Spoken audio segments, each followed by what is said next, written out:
Bapa di surga, kami bersyukur untuk pagi hari ini kami boleh datang di rumah Tuhan dan beribadah kepada Tuhan. Di dalam perjalanan hidup kami, satu minggu yang sudah kami lewati, kami tahu kami harusnya hidup di dalam roh bersama Tuhan, sehingga hidup kami dipimpin oleh roh. Namun seringkali kami abai, kami lalai, kami tidak berjalan seturut dengan kehendak Tuhan. Ampuni kami Tuhan supaya kami boleh layak ada di hadapan Tuhan pada pagi hari ini. Dan kami mau lebih lagi belajar Tuhan untuk menyatakan Engkau di dalam kehidupan kami lewat sikap hidup kami sehari-hari dimanapun Tuhan tempatkan kami. Oleh karena itu pagi hari ini kami mau belajar Tuhan, belajar dari kebenaran firman-Mu yang menjadi pedoman tuntunan bagi kehidupan kami. Urapi kami semua, buka hati dan pikiran kami Tuhan, supaya kami boleh mengerti akan kebenaran firman-Mu. Urapi hamba-Mu yang di dalam segala keterbatasannya boleh menyampaikan firman Tuhan saja. Terima kasih Bapa, kami siap belajar firman-Mu di dalam nama Tuhan Yesus. Mari sama-sama katakan amin. Amin. Silakan duduk Bapak Ibu Saudara yang dikasihi Tuhan. Shalom. Ya. Puji Tuhan, hari ini adalah hari Minggu terakhir ya. Hari Minggu terakhir sebelum kita masuk masa Advent minggu depan ya. Jadi kita akan masuk Minggu Advent mulai 30 November minggu depan dan seterusnya sampai 21 Desember mendatang. Nah, oleh karena itu hari ini tema khotbah adalah damai sejahtera dan kerajaan. Dan kerajaan dari 11, saya ingin mengajak Alkitabnya dari Yesaya pasal yang ke-11. Kita akan baca dari ayat 1 sampai yang ke-10 secara bergantian. Ya. Saya membaca ayat pertama, saudara ayat kedua, saya ketiga dan seterusnya demikian sampai selesai ayat yang ke-10. Jika sudah siap boleh katakan amin. Oh, aminnya baru sedikit. Ya. Kalau sudah siap boleh katakan amin. Oke, udah semua berarti ya. Baik. Yesaya pasal ke-11 ayat yang pertama di dalam perikop Raja Damai yang akan datang. Demikian firman Tuhan. Suatu tunas akan keluar dari tunggul Isai dan taruk yang akan tumbuh dari pangkalnya akan berbuah.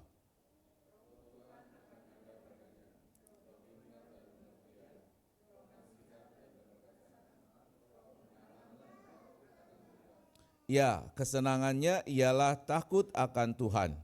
Ia tidak akan menghakimi dengan sekilas pandang saja atau menjatuhkan keputusan menurut kata orang.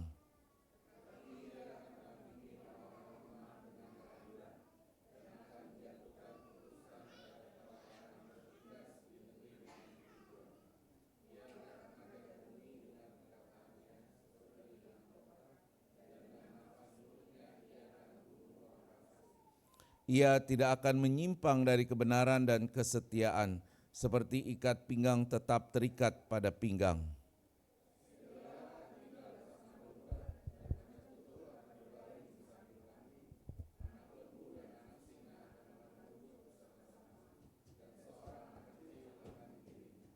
Lembu dan beruang akan sama-sama makan rumput dan anaknya akan sama-sama berbaring, sedang singa akan makan jerami seperti lembu.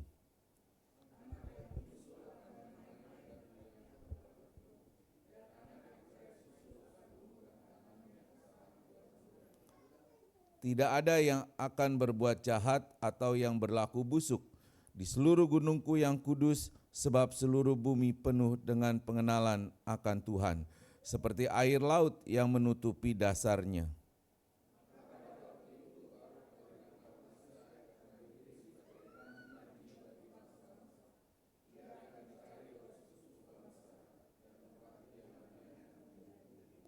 Amin. Demikian firman Tuhan. Yang berbahagia ialah kita yang selalu membaca, merenungkan, dan melakukan firman Tuhan.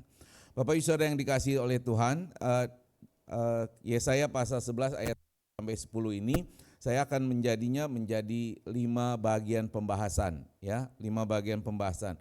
ada ayat yang pertama, itu bagian pertama, kemudian ayat yang kedua, bagian ketiga nanti kita akan membaca dari ayat yang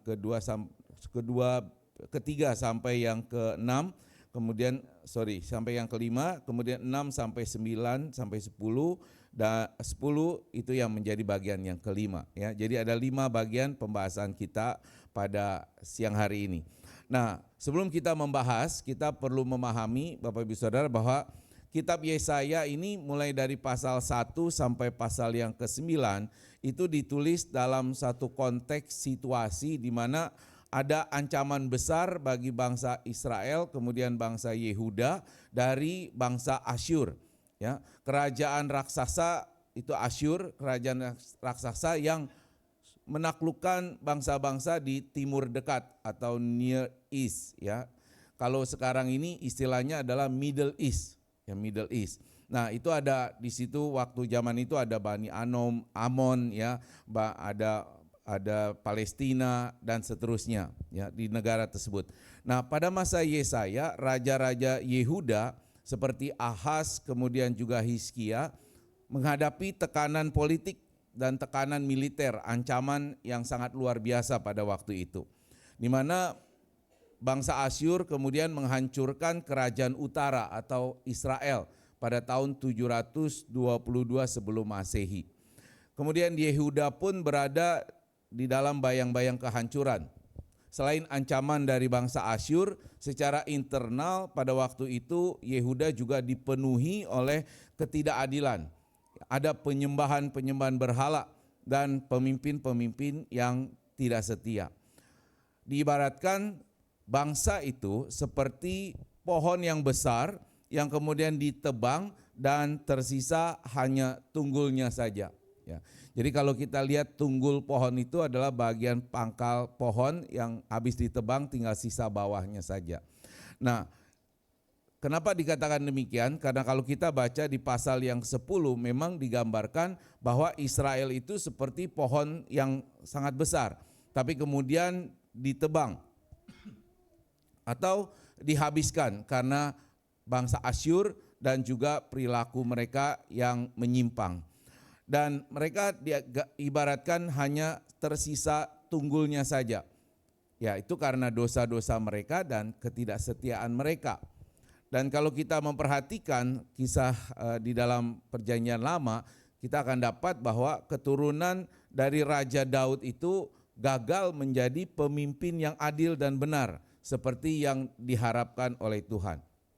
Kenapa? Karena mereka mengandalkan diplomasi manusia, mereka tidak mengandalkan Tuhan.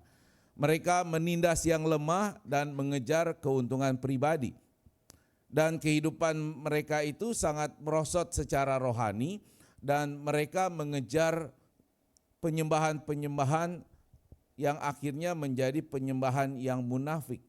Ya, tidak sesuai dengan apa yang Tuhan inginkan.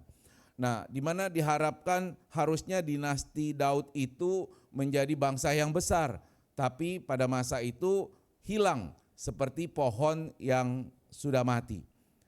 Nah, namun kita kalau melihat dari 2 Samuel pasal 7 ayat 12, 13 dan 16, kita pasti tahu bahwa Tuhan Allah pernah berjanji kepada Daud bahwa dari keturunan Daud itu akan menjadi bangsa yang besar.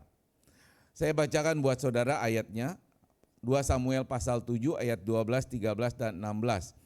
Nah, apabila umurmu sudah genap dan engkau telah mendapat perhentian bersama-sama dengan nenek moyangmu, ini perkataan Allah kepada Daud, maka aku akan membangkitkan keturunanmu yang kemudian anak kandungmu dan aku akan mengokohkan kerajaannya. Dialah yang akan mendirikan rumah bagi namaku dan aku akan mengokohkan tahta kerajaannya untuk selama-lamanya.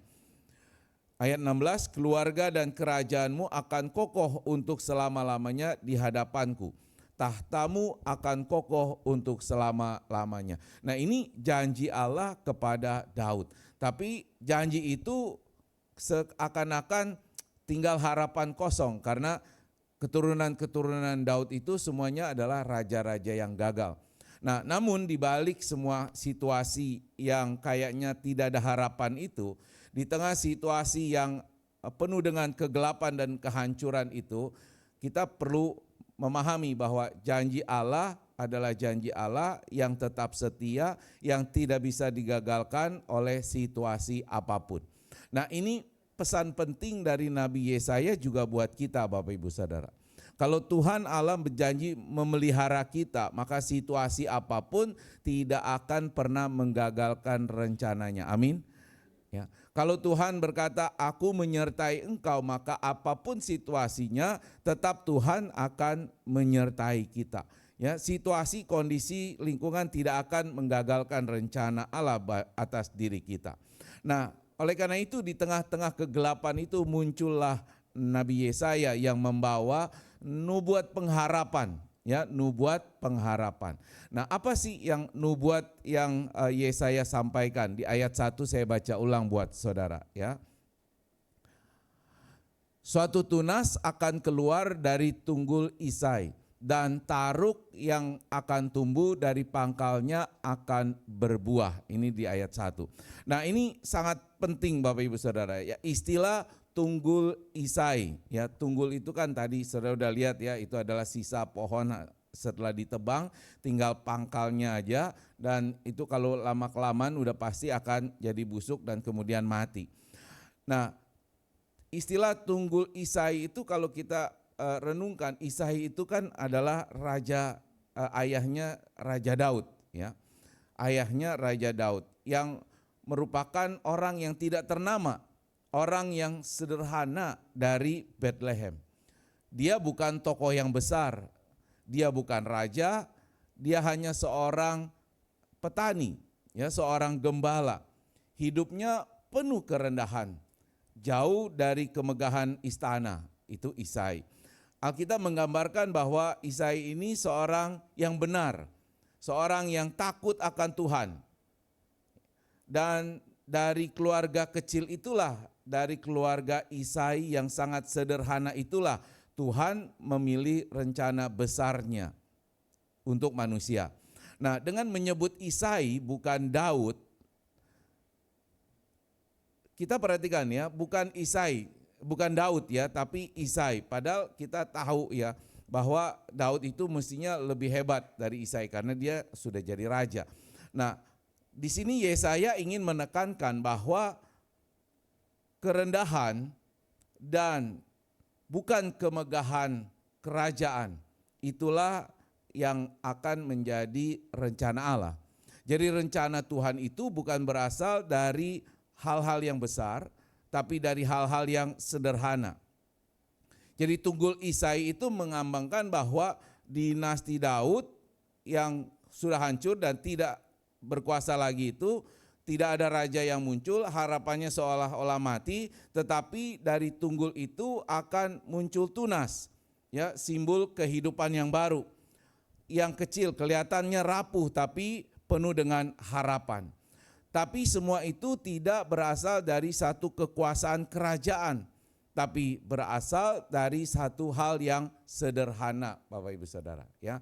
Jadi tunggul Isai itu melambangkan dinasti Daud yang sudah hancur, tidak ada raja yang ideal, harapannya sudah mati, tapi dari situ kemudian ada satu harapan yang baru yang muncul. Nah, balik lagi, kenapa Yesaya menyebut Isai bukan Daud? Padahal kita tahu bahwa Daud itu adalah disebut dengan Mesias, itu disebut dengan anak Daud. Nah, jadi tunas yang timbul itu yang dimaksud Yesaya itu adalah Mesias, raja yang dijanjikan.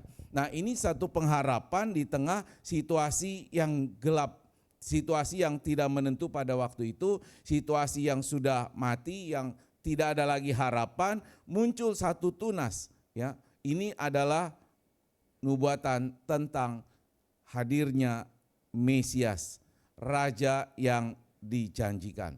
Nah, kalau kita balik lagi, kenapa disebutnya Isai bukan Daud, ya? Padahal Daud itu, Mesias itu kan disebut tadi saya katakan anaknya Daud, ya. Mesias itu anak Daud. Tapi yang disebut adalah Isai. Jadi dengan itu Mesias itu akan datang dari akar yang rendah, bukan dari kemegahan manusia.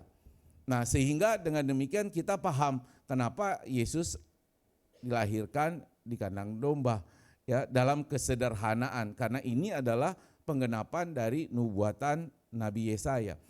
Karena Tuhan menyukai kerendahan, bukan kemuliaan dunia.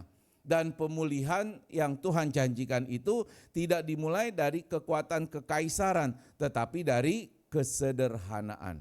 Nah, ini satu pandangan yang menurut saya bangsa Israel tuh agak misleading, karena mereka itu kan mengharapkan Mesiasnya itu adalah gagah perkasa, ya, dari penguasa, dari orang-orang yang keturunan raja yang berkuasa. Nah, padahal Yesaya sudah menubuatkan bahwa Mesias itu dari kalangan yang rendah, bukan yang berkuasa, bukan dari kekuatan kekaisaran, tapi semuanya berawal dari kesederhanaan. Nah, Bapak Ibu Saudara yang dikasihi Tuhan, ini yang menjadi satu pemahaman kita. Maka kenapa ketika kita merayakan Natal bulan depan, kita harus memahami kenapa Yesus harus lahirnya di kandang domba. Kenapa dia tidak lahirnya di istana dan sebagainya? Karena itu semua adalah bagian dari nubuatan rencana Allah. Nah, kemudian kita berangkat di bagian kedua kepada pasal yang kedua, di mana Yesaya menjelaskan bahwa Mesias yang akan hadir itu berbeda dari pemimpin yang ada, pemimpin yang lain. Bukan sekedar dia orang yang kuat, bukan sekedar memiliki karisma, bukan memiliki otoritas politik, tapi Yesaya mengatakan bahwa dia, Mesias itu dipenuhi oleh Roh Tuhan. Ya, dipenuhi oleh Roh Tuhan. Nah, Yesaya menyebutkan ada 6 bentuk hikmat karya Roh yang ada di dalam diri Mesias. Dan ini menggambarkan 6 kualitas yang menunjukkan bahwa dia adalah raja yang dunia rindukan. 6 kualitas. Nah, saya ingin saudara perhatikan ini karena ini penting terutama buat kita. Ya, yang pertama itu disebut dengan roh hikmat. Ya, raja yang akan datang itu memiliki hikmat ilahi. Dia punya kemampuan melihat segala sesuatu dari perspektif Allah. Ya, dari perspektif Allah. Dia tidak hanya menilai berdasarkan apa yang tampak di permukaan, atau di dalam terjemahan TB2 dikatakan yang hanya dilihat oleh mata, tetapi dia bisa memahami realitas di dalam perspektif kebenaran Tuhan. Nah, ini adalah roh hikmat. Ya, ini adalah yang dimiliki oleh Sang Mesias. Yang kedua disebut dengan roh pengertian. Roh ini membuat Mesias itu memahami kedalaman persoalan manusia. Ya, memahami luka di hati, memahami pergumulan, memahami ketakutan dan kebutuhan terdalam dari manusia. Jadi dia bukan hanya raja yang jauh, tetapi raja yang mengerti akan umatnya. Nah, sehingga ini juga memberikan penghiburan kepada kita bahwa Yesus Sang Mesias itu adalah Allah yang sangat mengerti segala pergumulan kita. Yang ketiga adalah roh nasihat. Artinya apa? Ia memberikan bimbingan ilahi. Firman dan keputusannya bukan hasil tebak-tebakan, melainkan hasil dari hikmat yang datang dari Allah Bapa di surga. Mesias akan menuntun dengan benar, bukan dengan penyesatan. Nah, ini makna yang ketiga. Yang keempat adalah roh keperkasaan. Ini adalah kuasa untuk mengalahkan kejahatan. Mesias itu bukan hanya berhikmat, tapi juga dia berani. Bukan hanya dia memahami, tapi dia bertindak. Bukan hanya lembut, tapi juga perkasa, menghancurkan pekerjaan-pekerjaan musuh. Tetapi tidak seperti yang kita bayangkan, dia kerahkan kekuatan pasukan untuk memerangi. Bukan, ya, bukan caranya seperti itu. Yang kelima adalah roh pengetahuan. Mesias itu mengenal Allah dengan sempurna dan mengenal umatnya dengan kasih yang mendalam. Jadi raja yang dinubuatkan itu tahu apa yang benar, apa yang baik dan apa yang akan menyelamatkan umatnya. Yang terakhir adalah roh takut akan Tuhan. Ya, ini adalah dasar dari seluruh kehidupannya, ketaatan sempurna kepada Bapa. Dia memerintah bukan dengan ambisi pribadi, tapi dengan kerendahan hati yang tunduk pada kehendak Allah. Ya, Bapak Ibu Saudara yang dikasihi Tuhan, ini adalah potret Mesias. Raja adil, raja damai, raja yang penuh dengan roh Tuhan. Dan inilah raja yang dibutuhkan oleh dunia. Bukan hanya kuat tapi bijaksana. Bukan hanya berkuasa tapi juga takut akan Tuhan. Nah, ini bagian yang terpenting Bapak Ibu Saudara, ya, yang firman Tuhan mau pesankan kepada kita. Jadi Mesias yang hadir sebagai tunas Isai itu, ini adalah yang punya kualitas berhikmat, pengertian, nasihat, keperkasaan, pengetahuan, dan takut akan Allah. Jika Kristus itu adalah raja dan kita adalah anak-anak raja, ada amin?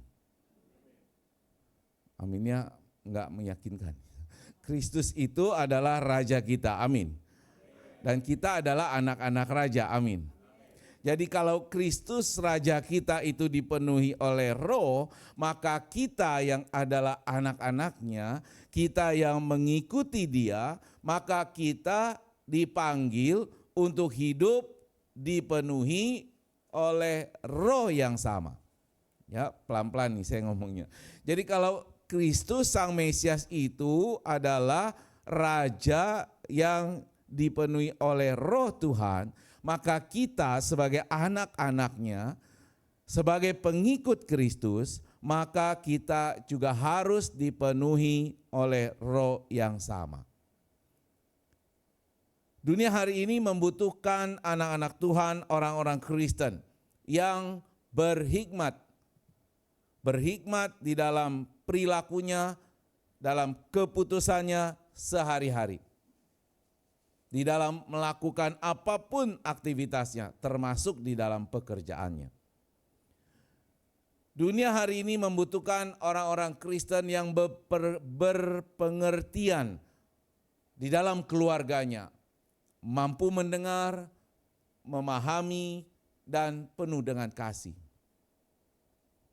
Dunia hari ini butuh orang Kristen yang bisa memberi nasihat ilahi, menjadi suara pengharapan bagi mereka yang lemah, memberi kekuatan bagi mereka yang mungkin sedang putus asa, memberi penghiburan bagi mereka yang mungkin di dalam kesedihan. Dunia hari ini membutuhkan orang-orang Kristen yang perkasa, yang mampu mengalahkan kejahatan, tidak menyerah pada godaan-godaan kedagingan, dan juga berjuang untuk melawan ketidakadilan. Dunia hari ini membutuhkan orang Kristen yang mengenal Tuhan yang benar, bukan cuma secara tradisi, tapi punya relasi pribadi dengan Tuhan. Dan dunia hari ini membutuhkan orang Kristen yang hidupnya takut akan Tuhan, mengikuti kehendak Tuhan di dalam setiap langkah kehidupannya. So Bapak Ibu Saudara, jika 6 yang menjadi identitas roh yang ada di dalam Mesias dan roh yang sama ada di dalam diri kita.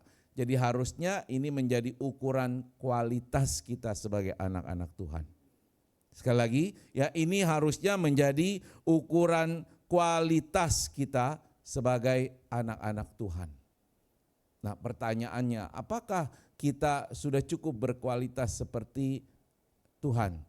Kalau kita bicara kita mau seperti Yesus, maka kita harus juga mencapai kualitas seperti Dia di dalam setiap perilaku kehidupan kita. Bapak Ibu yang dikasihi oleh Tuhan, hari ini dunia gelap, ya, dunia sedang kacau. Dunia membutuhkan pemimpin-pemimpin Kristen yang bukan orang-orang yang besar, tapi orang-orang yang mungkin sederhana, yang kecil, yang kelihatan disepelekan. Tapi dunia membutuhkan orang-orang Kristen yang hidup dengan roh yang sama, seperti Sang Raja Damai. Jika kehadiran Mesias membawa damai sejahtera, maka kehadiran kita pun harus membawa sejahtera. Ada amin Bapak Ibu Saudara. Ya. Jika Mesias itu adalah penuh hikmat, berpengertian, maka kita juga harus hadir di tengah-tengah lingkungan kita dengan penuh hikmat dan penuh pengertian. Nah, ini yang harusnya menjadi semangat kita. Apalagi ketika minggu depan kita masuk di dalam minggu-minggu Advent, di mana kita menantikan kedatangan Tuhan, ya harusnya ini menjadi semangat kita untuk bisa membawa damai bagi orang-orang yang di sekeliling kita. Bagian yang ketiga Bapak Ibu Saudara, dari ayat 3 sampai yang kelima ya. Kalau kita baca di situ Yesaya melanjutkan dengan mengatakan bahwa Mesias itu tidak akan menghakimi menurut apa yang dilihat matanya. Ya, ini terjemahan dari TB2. Dia tidak memandang rupa, dia tidak berpihak pada yang berkuasa, dia tidak memihak pada yang kaya, dia tidak menindas yang miskin. Dia akan menghakimi orang-orang yang miskin dengan keadilan. Nah, hari ini dunia penuh dengan ketidakadilan. Ya, tempat suara orang lemah seringkali enggak pernah didengar. Orang-orang yang berkuasa aja yang suka didengar. Dan Nabi Yesaya di tengah-tengah situasi yang gelap itu maka memberikan suatu pengharapan ya lewat ayat 3 sampai yang 5. Apa yang diberikan? Pengharapan seperti apa? Yang pertama, bahwa akan datang raja yang hatinya berpihak kepada yang tertindas. Raja yang membela orang yang tidak punya pembela. Raja yang tidak bisa disuap oleh kekayaan atau jabatan. Raja yang kata-katanya mengungkapkan kebenaran dan keputusannya menegakkan keadilan. Nah, Yesus hadir ke dunia sebagai Mesias menggenapi nubuatan dari Nabi Yesaya itu. Ya, kita tahu bahwa ia menyembuhkan orang-orang yang mungkin tidak dipedulikan oleh orang lain. Ia mengangkat martabat dari mereka yang terbuang seperti Zakeus misalnya. Ia kemudian menegur para penguasa saat mereka menyimpang, ya ahli-ahli Taurat ditegur, dan ia menyapa para pendosa dengan kasih yang mengubahkan. Nah, jadi Yesus adalah penggenapan dari apa yang dinubuatkan oleh Nabi Yesaya. Jadi Bapak Ibu Saudara, kerajaannya yang hadir bukan cuma menyelamatkan jiwa, tapi Mesias dan kerajaan surga itu hadir untuk membentuk tatanan kehidupan yang adil, tatanan kehidupan yang benar, di mana semua yang rusak dipulihkan, yang salah ditegur, dan yang lemah dibela. Nah, ini adalah penggenapan dari nubuatan Yesaya oleh Yesus di dalam kehadirannya di dunia. Lalu bagi kita jadi bagaimana? Kalau tadi sebelumnya saya mengatakan bahwa sebagai orang Kristen kita harus punya kualitas seperti kualitas Mesias kita. Nah, dengan kehadirannya Yesus dia memulihkan segala sesuatu, memperjuangkan keadilan. Sehingga kita sebagai anak-anak Tuhan harusnya dipanggil bukan cuma menjadi orang baik. Ya, sekali lagi saya mau ulang nih, bahwa kita dipanggil bukan hanya menjadi orang baik. Kenapa? Karena orang baik belum tentu berani memperjuangkan keadilan. Belum tentu. Ya. Sebab keadilan itu bukan cuma sekedar isu sosial atau agenda politik. Keadilan itu menjadi karakter dari kerajaan Allah. Dan kita dipanggil untuk menghadirkannya. Menghadirkan keadilan di dalam kehidupan kita. Jadi artinya apa? Ketika ada yang salah, kita harus berani memberikan teguran. Tidak membiarkan kesalahan itu terus berlarut-larut. Ya. Ketika ada yang lemah ditindas, kita harus berani membela. Ya, harus berani membela. Sekalipun mungkin konsekuensinya adalah kehidupan kita sendiri. Ya. Kemarin baru kejadian ini sharing sedikit, mumpung saya ingat. Jadi ada satu kejadian di tempat saya melayani, karena saya melayani di sekuler, jadi banyak ceritanya di marketplace ya. Jadi ada satu pimpinan yang tanpa sengaja itu melakukan satu tindakan pelecehan seksual.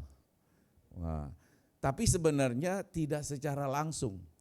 Ya, singkat ceritanya begini. Jadi ada satu katakanlah manajer gitu ya, lagi traveling dinas, perjalanan dinas, kemudian ketemu dengan ex karyawan, ex temannya juga, dan mereka ngobrol biasa sebetulnya. Kemudian ada seseorang yang ambil foto dari belakang, seakan-akan posenya itu lagi seperti bisik nempel-nempel gitulah ya. Dalam tanda kutip bisa dianalogikan seperti mesra. Nah, akhirnya itu jadi cerita heboh, kemudian si wanita yang diambil fotonya itu tidak terima, marah, lapor dan sebagainya, dan dituding jadi pelecehan sosial. Kenapa pelecehan seksual maksudnya? Ya susah amat, pelecehan seksual ya. Nah, jadi itu gara-gara apa? Gara-gara ada satu teman yang lain terima foto itu, kemudian dia ngobrol sama si yang pria di foto itu ya. Ya ngobrolan antar sesama pria biasa gitu, nyerempet ya. Nyerempet dan ada keluar kata-kata yang ya pelecehan sosial lah gitu. Seksual ya. Ya pelecehan seksual. Nah, jadi itu dijadikan masalah besar. Padahal sebenarnya ini ngobrolan antar dua laki-laki. Gitu. Tapi itu kemudian di capture, dikirim kemana-mana, wah jadi heboh gitu ya. Nah ini menjadi kasus pelecehan seksual. Nah akhirnya karena sudah naik ke tingkat tinggi, makanya akhirnya diputuskan dihukum. Tadinya mau langsung di get out gitu ya. Saya berusaha tidak membela dia, tetapi berusaha berdiri di dalam koridor peraturan dan hukum ya. Nah akhirnya ya singkat cerita lah ya, ceritanya panjang. Jadi akhirnya cuma diskorsing ya, diskorsing dengan keputusan tanpa digaji sebulan ya, skorsing sebulan dengan harapan dia nggak terima dan dia resign. Ternyata anaknya nggak mau resign juga gitu. Jadi tetap mau terima. Ya udah oke. Nah jalan punya jalan, akhirnya ada juga satu masukan itu tidak sesuai dengan peraturan perusahaan karena orang yang diskorsing harus tetap digaji. Ya sudah ya, untuk menegakkan keadilan akhirnya saya putuskan lagi, saya mengakui saya yang salah.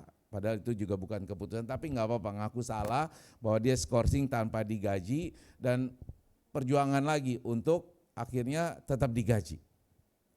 Yang tadinya rencana dipinggirkan gitu, dibuang, akhirnya ya saya tetap berusaha untuk supaya tidak dia disingkirkan, tapi tetap diberikan tugas yang baru di tempat baru di bagian yang baru. Ya. Mungkin banyak orang sinis, ya, mungkin banyak orang nggak suka, tapi menurut saya ya sudahlah, anak orang yang mau udah ngaku bersalah dan mau sadar kan perlu diberi kesempatan ya. Dengan konsekuensi banyak orang yang nggak suka dengan saya, yes nggak apa-apa. Nah, tapi ini ada salah satu karakter kerajaan Allah yang mesti kita hadirkan Bapak Ibu Saudara. Kita harus berani membela, menegakkan keadilan dimanapun kita berada. Nah, ini adalah panggilan kita sebagai anak-anak Tuhan.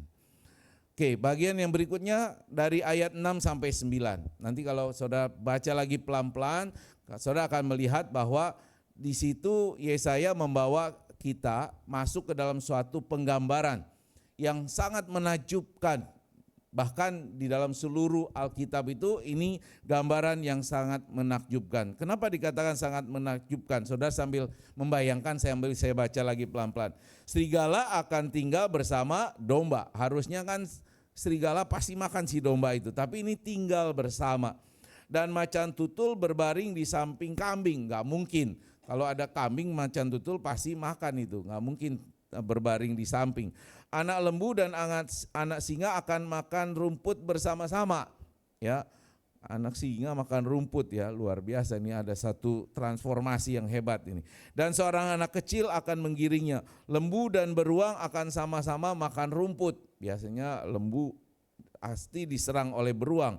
Ya, makan rumput sama-sama dan anaknya akan sama-sama berbaring, sedang singa akan makan jerami seperti lembu. Ya, ini perubahan transformasi yang dahsyat ya. Dan anak-anak yang menyusu akan bermain-main di dekat liang ular tedung, dan anak-anak yang cerai susu akan mengulurkan tangannya ke sarang ular beludak.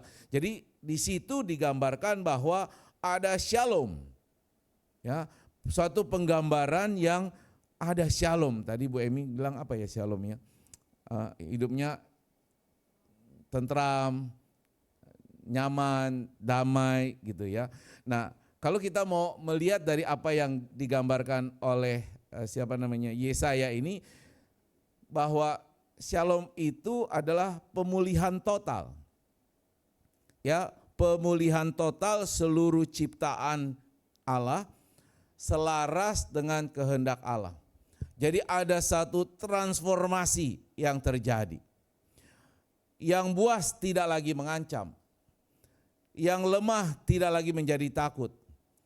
Relasi antar makhluk tidak lagi diwarnai oleh kekerasan. Ya, bahkan anak kecil dapat bermain di sarang ular tanpa ada rasa takut, tanpa ada ancaman apapun. Nah, inilah shalom yang sebenarnya. Satu perubahan, satu transformasi, satu situasi yang bukan cuma damai, sejahtera, tapi ada pemulihan antar relasi, antar makhluk.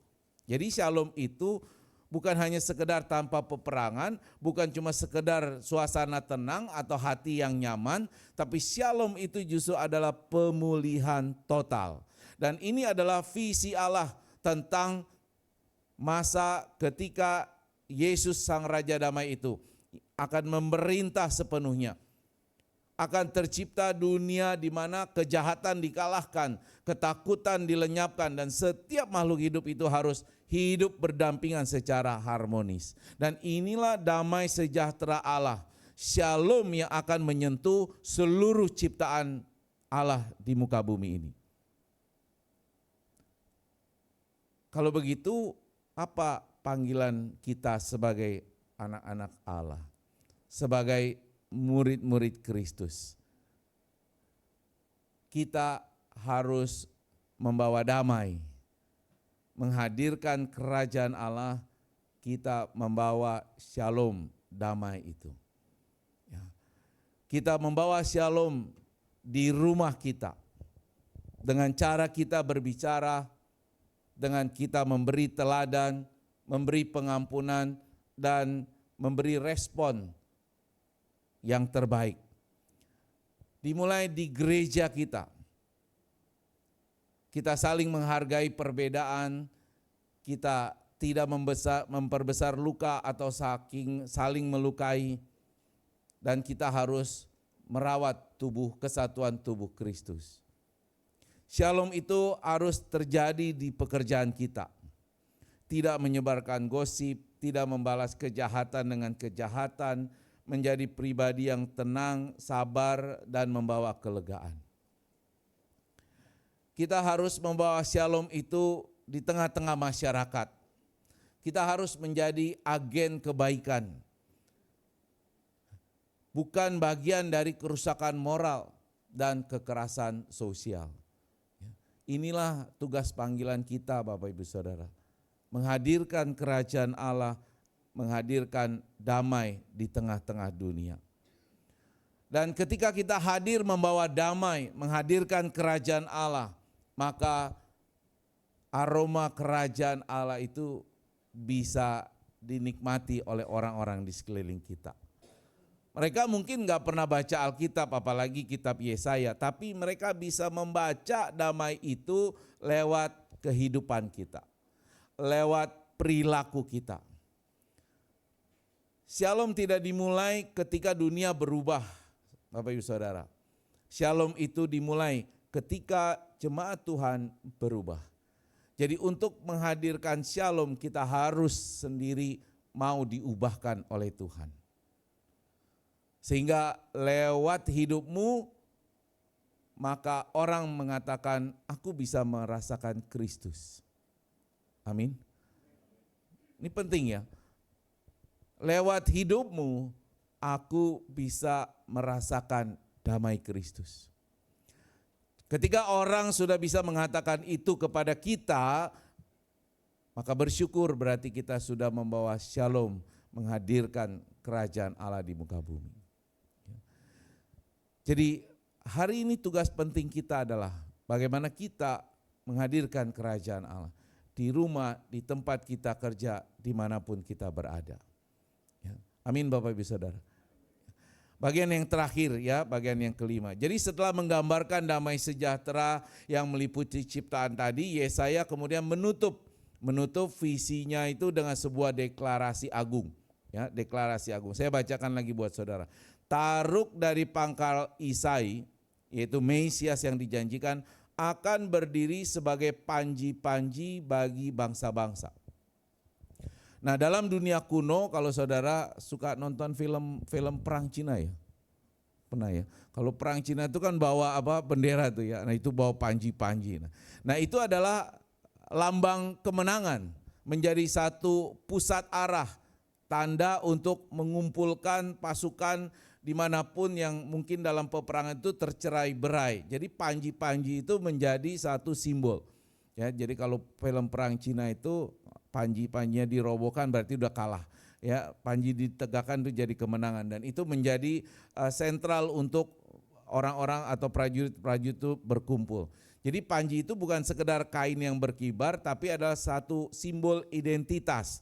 Ya, pusat harapan dan tanda kemenangan. Nah, Yesaya mengatakan bahwa Mesias itu akan menjadi panji-panji bagi bangsa-bangsa. Artinya apa? Artinya di tengah kekacauan dunia, Kristus akan menjadi sentral arah kita. Ya, itu artinya. Artinya apa? Di tengah kebingungan moralitas dan spiritual, Kristus harus menjadi pusat orientasi. Dan di tengah-tengah kegelapan bangsa, Kristus harus menjadi terang yang mengumpulkan dan menuntun. Kristus harus menjadi panji-panji dunia, menjadi pusat sentral arah. Dan lebih jauh, Yesaya menubuatkan bahwa dia akan dicari oleh suku-suku bangsa. Nah, inilah gema Injil yang paling indah Bapak Ibu Saudara. Bahwa seluruh bangsa akan mencari dia. Jadi Mesias itu bukan hanya untuk bangsa Israel, bukan hanya untuk satu budaya, satu ras atau satu sistem religius. Mesias itu adalah milik semua bangsa. Jadi Yesaya di sini mau melihat jauh ke depan, melampaui semua batas etnis, politis, masa dan era. Melihat bahwa suatu hari setiap orang, setiap suku, setiap bangsa akan mencari Kristus sebagai Tuhan dan Juru Selamatnya. Karena dia adalah Sang Raja Damai. Nah, ini yang menjadi satu misi besar Allah. Bahwa bukan cuma kita yang diselamatkan, tapi semua orang akan diselamatkan. Dan terakhir, Yesaya menutup dengan kalimat yang penuh kemuliaan. Tempat kediamannya akan menjadi mulia. Dan ini adalah satu visi kerajaan Allah yang dimuliakan. Di mana kehadiran Kristus bukan hanya mengubah manusia, tetapi memuliakan seluruh ciptaan. Visi tentang masa ketika bumi dipenuhi oleh kemuliaan Allah. Seperti air menutupi laut.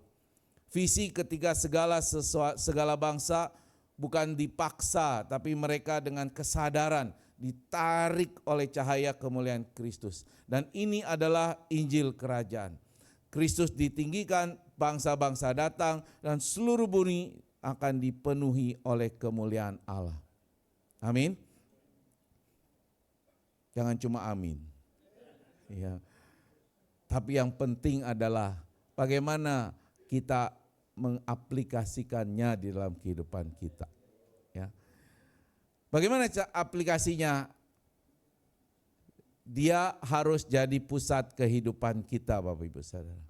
Karena dia adalah panji-panji itu, maka dia harus jadi pusat kehidupan kita.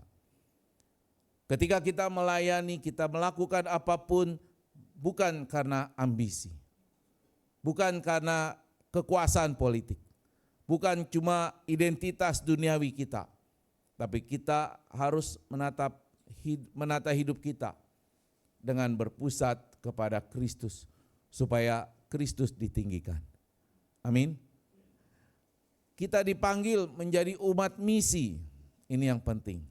Kenapa? Karena bangsa-bangsa mencari Dia. Ada banyak orang menanti diberitakan tentang keselamatan itu. Dan kita harus bersedia diutus untuk memberitakan Kristus. Dan kita harus membawa mereka kepada Kristus. Dimanapun kita berada, di tempat kita kerja, di lingkungan kita, melalui karakter kita, integritas kita, kasih kita, dan pelayanan kita, kita harus memberitakan Kristus. Dan yang terpenting, kita menantikan kemuliaan kerajaan Allah dengan penuh pengharapan. Dan itu terjadi ketika Yesus datang kedua kalinya, maka kerajaan Allah akan sempurna bertahta di atas muka bumi ini. Jadi Bapak Ibu Saudara, Yesaya membawa kita itu membawa kita kepada satu gambaran yang agung. Bahwa di tengah dunia yang tampaknya seperti tunggul yang mati itu, Allah sedang menumbuhkan tunas harapan. Dari keturunan Isai, dari garis yang terlihat rapuh dan tidak menjanjikan, dari keluarga yang penuh kesederhanaan. Dari situlah Allah menghadirkan Mesias, Sang Raja Damai, yang penuh dengan roh Tuhan. Raja yang menegakkan keadilan, membawa damai sejahtera, dan melampaui pengertian manusia. Jadi Yesaya ingin mengingatkan kita bahwa Allah sekali lagi tidak pernah gagal di dalam rencananya untuk menyelamatkan manusia. Ketika kita manusia mengecewakan, ketika sejarah tampak gelap, ketika mungkin bangsa-bangsa terpecah, ketika keluarga-keluarga rapuh berantakan, Allah tetap setia untuk menumbuhkan tunas harapannya itu. Tepat pada waktunya, kerajaan Mesias akan berdiri tegak, bukan oleh kekuatan manusia, tetapi oleh karya Roh-Nya yang kudus. Kini kita masuk di ambang masa Advent seperti tadi saya awal bilang. Minggu depan kita sudah masuk masa Advent. Maka di masa penantian kudus itu ketika gereja di seluruh dunia kembali menanti dengan penuh kerinduan kedatangan Raja Damai itu. Maka Advent harusnya mengingatkan kita kepada dua hal. Bahwa Kristus telah datang. Tunas itu telah tumbuh dan damai sejahtera itu sedang bekerja membarui hidup manusia. Yang kedua, Kristus akan datang kembali. Dan damai sejahtera itu akan terpenuhi secara sempurna. Dan akan terjadi pemulihan total di muka bumi ini. Karena itu menjelang Advent ini saya ingin mengajak kita untuk hidup sebagai umat kerajaan Allah. Hidup sebagai umat kerajaan Allah. Yang pertama, hidup dengan roh yang memimpin langkah kita. Mewujudkan keadilan di tengah ketidakadilan dunia. Membawa damai bukan konflik. Membawa pemulihan bukan perpecahan. Menjadi tanda kerajaan yang akan datang itu bagi orang-orang di sekitar kita. Mudahkah? Tidak. Karena kecenderungan kita adalah kita tidak ingin menjadi pembawa damai sejahtera tanpa kita sadari. Tapi biarlah hari ini kita punya semangat yang baru.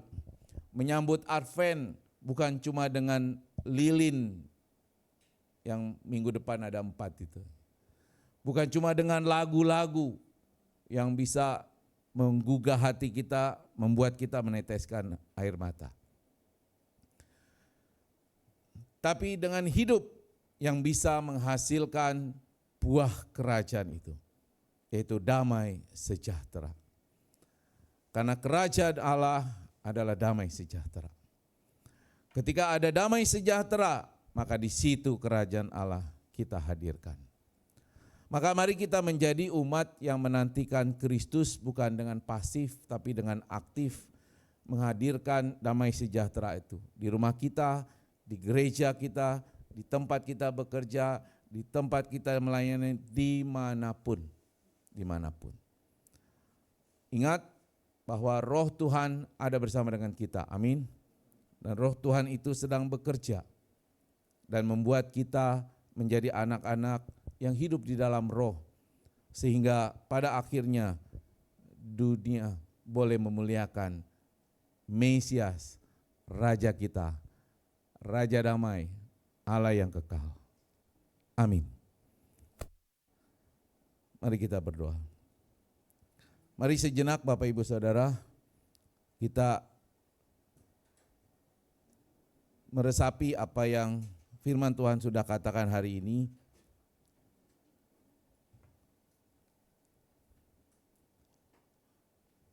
Minggu depan kita akan masuk kepada minggu-minggu Advent. Dan itu harusnya membawa kita, mengingatkan kita kembali bahwa kita hidup di dalam penantian kedatangan kembali Yesus Kristus, Sang Mesias itu, yang akan menyempurnakan kerajaannya, dan dia akan memerintah selama-lamanya.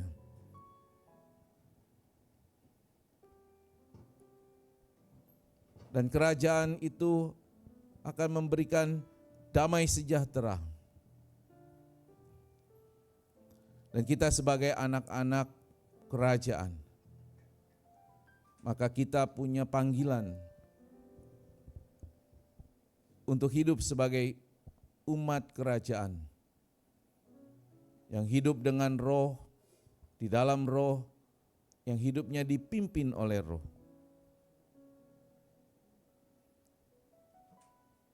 Yang selalu membawa damai sejahtera,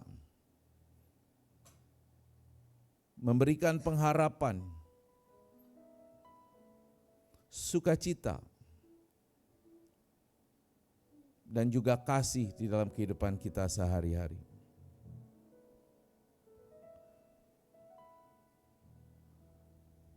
Sehingga lewat sikap hidup kita itu,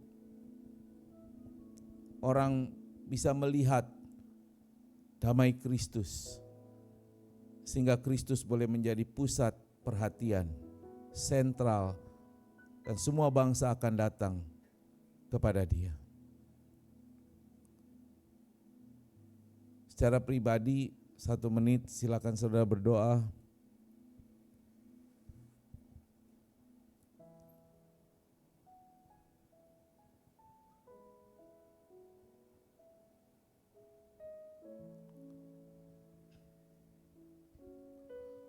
Bapa di surga, kami bersyukur untuk firman-Mu yang boleh kami dengar dan kami renungkan, yang sudah kami pelajari dan kami mengerti bahwa sebagai anak-anak Tuhan, kami selayaknya, seharusnya mampu menghadirkan damai sejahtera di rumah kami,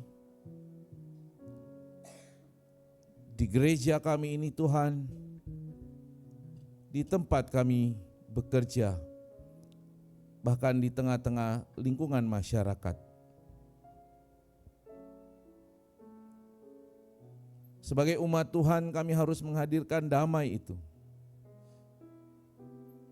sehingga orang boleh melihat Kristus lewat sikap hidup kami.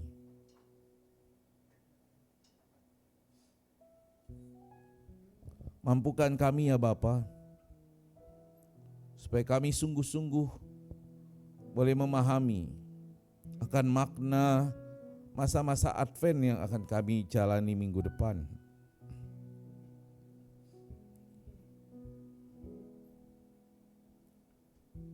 Kami percaya Tuhan, Ketika kami mau sungguh-sungguh hidup di dalam roh, maka Engkau yang akan menuntun dan menolong kami. Biar kiranya Roh Kudus yang memeteraikan firman-Mu yang sudah kami dengar, sehingga boleh menjadi rema dalam kehidupan kami. Terima kasih Bapa, di dalam nama Tuhan Yesus. Haleluya. Amin.